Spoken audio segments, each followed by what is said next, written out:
अकबर बीरबल की कहानी। नदी पति के घर जा रही है।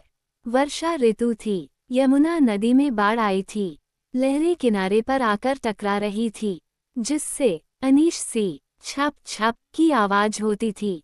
शहंशाह अकबर का महल यमुना तट पर ही था। बादशाह गहरी नींद में सोए हुए थे। रात का सन्नाटा चारों तरफ फैला पड़ा था। छप छप की आवाज जब बादशाह के कानों में पड़ी तो लहरों की वजह से वे जाग गए और छप छप की आवाज सुनने लगे। फिर इसके बाद बादशाह को नींद नहीं आई तो वो कमरे में ही उठकर टहलने लगे। टहलते टहलते वे खिड़की के पास आ गए और पानी से लबालब भरी यमुना नदी को छप छप देखने लगे। छप छपाहट अभी भी उनके कानों में गूंज रही थी। तभी उन्हें ऐसा जान पड़ा जैसे नदी रो रही हो।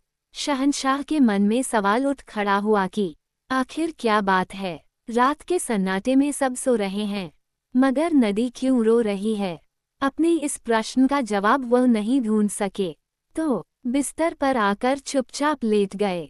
दूसरे दिन शहंशाह दरबार में आए तो सभी दरबारियों से यही प्रश्न किया कि नदी रोती क्यों है। बारी बारी से सभी दरबारियों ने अपनी समझ के अनुसार जवाब दिया, लेकिन किसी के भी जवाब से बादशाह को संतुष्टि नहीं मिली।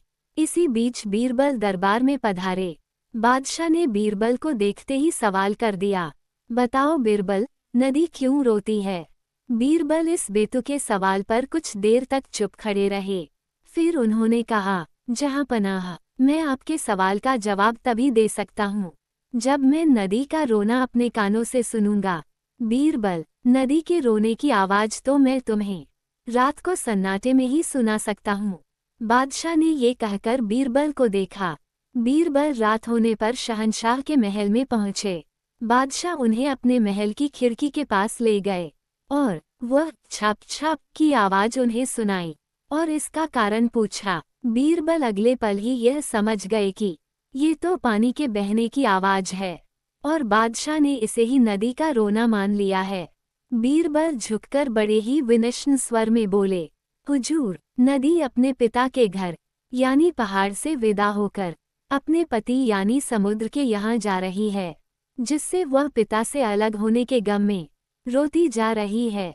बीरबल का जवाब इतना सटीक और हकीकत भरा था कि बादशाह अकबर खुशी के मारे गदगद हो गए और कहा, बीरबल, तुम्हारे पास तो हर सवाल का जवाब होता है।